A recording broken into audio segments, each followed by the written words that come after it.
कई सारे बच्चों की रिक्वेस्ट थी कि एग्जाम अब हो गया है पोस्टपोन, अब हमें किस तरह से प्रिपरेशन करनी चाहिए। तो इस एक ही वीडियो के अंदर, ठीक है, छोटी रखने की कोशिश करूंगा, एक ही वीडियो के अंदर तुम्हें सब पता चल जाएगा कैसे क्या पढ़ना है, किस महीने में किस चीज़ पे फोकस करना है, सारी चीज़ें इस एक वीडियो में तुम जान जाओगे। एंड तक अवश्य देखना भाई, मिस मत कर देना। इस एक वीडियो से तुम्हारी पूरी जेईई मेन की जो तकदीर है पूरी बदल जाएगी, है ना।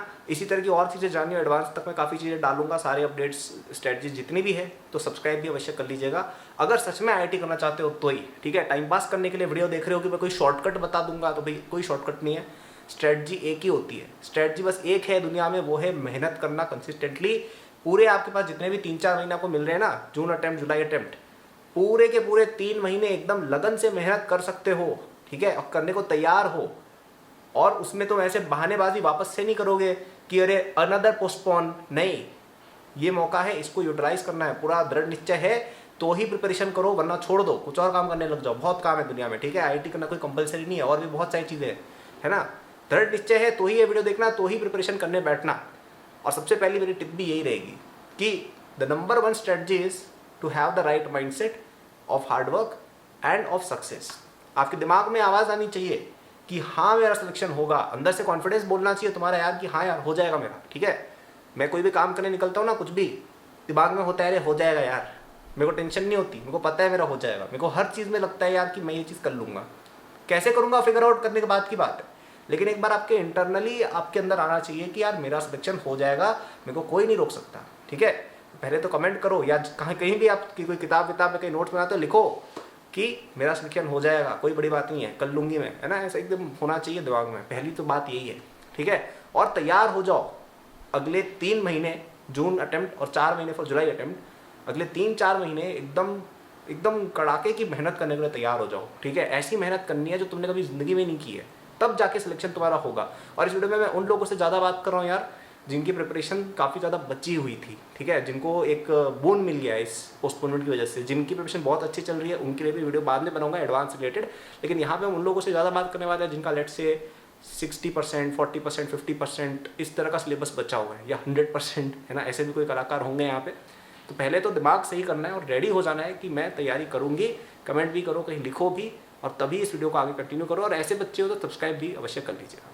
टिप नंबर 2, कौन से चैप्टर पढ़ने, है ना। सबसे पहला सवाल ये होता है चैप्टर कौन से पढ़ूँ मैं। तो मैं यहाँ पे एक स्क्रीनशॉट डाल दूंगा, ठीक है, उसको स्क्रीनशॉट कर लेना जो भी है। ये चैप्टर्स आप पढ़ लीजिएगा, ठीक है। मैं उनकी लिस्ट बता के यूँ नहीं बताने वाला हूँ क्यों इंपॉर्टेंट है यार, आप समझ जाइए। इतना टाइम अपने पास नहीं है वेस्ट करने को कि हर चैप्टर की डिस्कशन करने बैठे। ये मेन चैप्टर मैंने आपको बता दिए, इनसे आप पढ़ लीजिएगा। अब हो सकता है आपको ये चैप्टर ज़्यादा लगे कि अरे यार ये वाला चैप्टर क्यों नहीं डाला लिस्ट में, या आपको लगे कि अरे यार ये वाला चैप्टर क्यों डाल दिया, तो पिद्दी चैप्टर है, कोई बात नहीं है, थोड़ा बहुत वेरिएशन होता है। आपको कौन से चैप्टर करने जो ये लिस्ट में मैंने बताए हैं वो, प्लस जो चैप्टर्स आपके सबसे ज़्यादा कमज़ोर हैं, ठीक है। तो अगर कोई तुम्हारा ऐसा चैप्टर है जो इंपॉर्टेंट भी है, मतलब मैंने लिस्ट में भी डाला है, और आपका वीक भी है, अगर ऐसा कोई चैप्टर है, ठीक है, तो आपको सबसे पहले उसको प्रायोरिटी देनी है। और अगर कोई ऐसा चैप्टर है जो आपका बहुत स्ट्रांग है, ऑब्वियसली उसको आप अभी के लिए छोड़ सकते हो, ठीक है, बाद में रिवाइज कर लेना। पहली प्रायोरिटी क्या है, सिलेबस में कवर करना है, क्योंकि हमारे पास अब 3 महीने हैं, तो लास्ट का महीना अपन कहीं ना कहीं रिवीजन को दे देंगे, और बाकी के 2 महीने अपने पास सिलेबस कवरेज के लिए पूरे बच गए, है ना। तो इन 2 महीने में जो भी आपके प्रिपरेशन में गैप्स थे, वो सारे के सारे आपको एक एक करके उनको भरना रहेगा, ठीक है। तो ये चैप्टर्स आप पढ़ सकते हैं। और अगर कोई चाहे तो ऐसा भी कर सकता है, नेट पे आपको बहुत सारी लिस्ट मिल जाएगी कि प्रीवियस ईयर में जेईई मेन में क्या क्या क्वेश्चन सबसे ज़्यादा आए किस चैप्टर से, तो उसके अकॉर्डिंग भी कर सकते हो, ठीक है।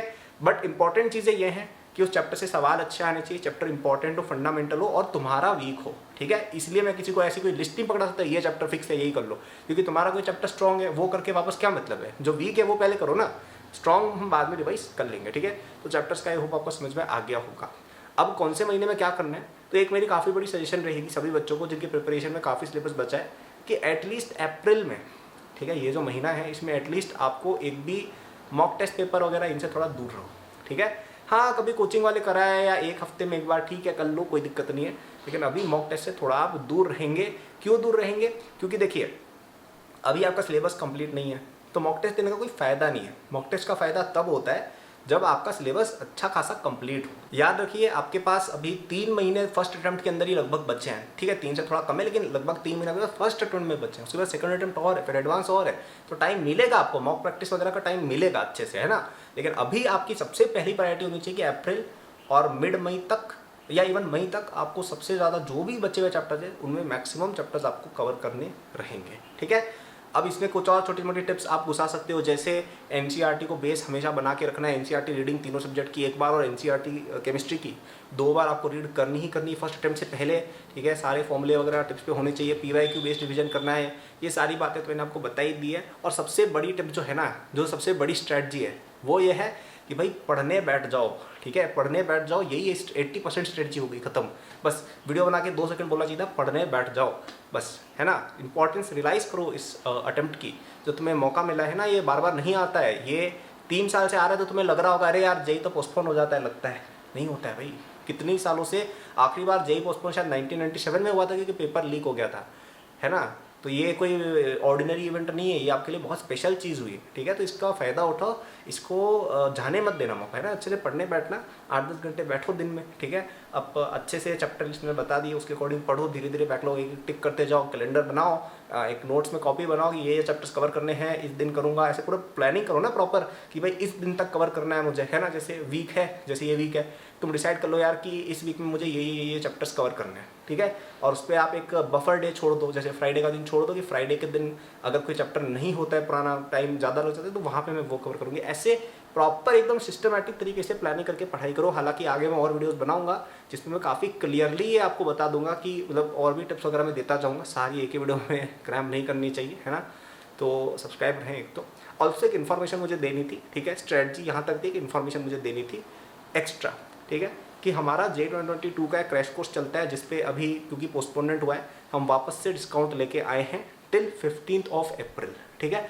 तो इस कोर्स के अंदर आपको 50% डिस्काउंट मिलेगा अगर आप 15 अप्रैल तक इनरोल होते हैं। And trust me on this guys, मैं आपको ये ऑन रिकॉर्ड कह रहा हूँ, अगर आप इस कोर्स को अफोर्ड कर सकते हो और अगर तुम इसको नहीं लेते तुम बहुत बड़ा एक चीज़ मिस कर रहे हो। क्योंकि इस कोर्स के अंदर जो करिकुलम है वो मैंने खुद डिज़ाइन किया पूरा, कि एक बच्चे को लास्ट टाइम में किस तरह से प्रिपरेशन करनी चाहिए, ठीक है। मैंने सारे चैप्टर्स की बहुत ही अच्छी अच्छी समरीज बनाई हुई है जिसमें मैंने बताया है कि यार इस चैप्टर के अंदर ये तरह के क्वेश्चंस आते हैं, ये मेन कॉन्सेप्ट्स है और इसको ऐसे सॉल्व करना है। एकदम मैंने क्लियरली बहुत अच्छे से बताया है। तो आपकी बैकलॉग एकदम ऐसे फटाफट सॉल्व होगी ना, मतलब आप मुझे लगता है मिड मई तक या इवन अप्रैल एंड तक भी आप अपने काफ़ी ज़्यादा बैकलॉग्स क्लियर कर लोगे और आप एक बार ऐसी सिचुएशन में आ जाओगे आप पेपर अटेम्प्ट कर सकते हो, ठीक है। फिर हमने उसके अंदर प्रॉब्लम सॉल्विंग लेक्चर्स भी डाले हैं जिससे कि आपकी स्पीड बढ़ेगी, क्वेश्चंस को फास्ट कैसे करना है ये सब चीज़ें आप धीरे धीरे सीखोगे। इस तरह के कई सारे और बेनिफिट्स भी आपको मिलेंगे। टेस्ट सीरीज हमने इंक्लूड किया जो एग्जैक्टली जेई के पैटर्न की होती है, साथ ही में एडवांस का मटेरियल भी है, तो आप इसको धीरे धीरे इस्तेमाल करते जाओ। पहले मेंस का मटेरियल करना, फिर एडवांस का करके आप IIT सीधे पहुँच जाओ। इतना कॉन्फिडेंस है मुझे इसमें कि अगर आप इसको पूरा कर लेते हो और अगर आप दिन का 8-10 घंटे पढ़ते हो ना डेली, आप आराम से 2 महीने में उसको पूरा कर लोगे, आराम से कर लोगे, ठीक है। ऐसा भी नहीं होगा कि डिफिकल्टी लगेगी, ऐसा हो ही नहीं सकता कि तुमने इसे कंप्लीट किया और तुम IIT नहीं जाओ। ऑलमोस्ट इम्पॉसिबल है, इतना कॉन्फिडेंट हूँ मैं कि तुमने पूरा 100% किया है, सारे DPPs लगाए, सारे टेस्ट लगाए, तुम पक्का पहुँचोगे, इतना कॉन्फिडेंस है, ठीक है। तो अगर आपके पास अफोर्डेबिलिटी है, पेरेंट्स को फोर्स नहीं करेगा देखो कोई भी, अगर आप ले सकते हो तो आप इसको डेफिनेटली लो। ये सारी स्ट्रेटजीज वगैरह भी आपको करने की जरूरत नहीं पड़ेगी, उसी को स्टार्टिंग से एंड तक करना, ये एक स्ट्रेटजी है, खत्म। तुम्हारा IIT पूरा मैं निकलवा दूंगा, कोई दिक्कत ही नहीं आएगी तुम्हें। कोई लाइव क्लास कुछ भी नहीं होता है उसके अंदर, तुम्हें मटेरियल डे 1 पे दे देते, तुम्हें रोटेशन पढ़ना है तुम रोटेशन पढ़ो, ठीक है। तुम्हें इलेक्ट्रो पढ़ना है तुम इलेक्ट्रो पढ़ो, तुम्हें GOC पढ़ना है तुम GOC पढ़ो, जैसे तुम्हें पढ़ना है तुम अपने हिसाब से चल सकते हो। बस एक रिक्वायरमेंट है कि मेहनत तुम्हें करनी पड़ेगी। अगर तुम चाहते हो कि मैं तुम्हें कोई ऐसे सॉल्यूशन दे दूं कि ये ले बेटा ये कर ले तुम्हारा, वो तो नहीं होता है, ठीक है। और आप भले ही मेरे कोर्स से पढ़े या किसी और जगह से भी पढ़े ना, या किसी किताब से पढ़े या जहाँ से भी पढ़े, ये जो मैं बातें बोल रहा हूँ ना इस वीडियो में वो तभी काम करेंगे जब आप मेहनत करेंगे, ठीक है। तो यार इस मौके को जाने ना दे अपने हाथ से, बहुत मेहनत करें बच्चों। मैंने एक रफ आपको गाइडलाइन बता दी है इस वीडियो में कि कैसे क्या आपको चलना है, उस हिसाब से चलिएगा। और यदि आप ले सकते हैं मेरे कोर्स में डेफिनेटली एनरोलमेंट ले लीजिएगा एकेडमी बूस्ट में। JEE मेन प्लस एडवांस वाला जो कोर्स है वो सबसे ज़्यादा बच्चे ऑप्ट करते हैं क्योंकि उसमें मेन और एडवांस दोनों की प्रिपरेशन हो जाती है। वो आपके JEE एडवांस तक चलेगा, उसकी वैलिडिटी, कोई दिक्कत वाली बात नहीं है। आराम से आप उसको जितना चाहे पढ़ सकते हैं।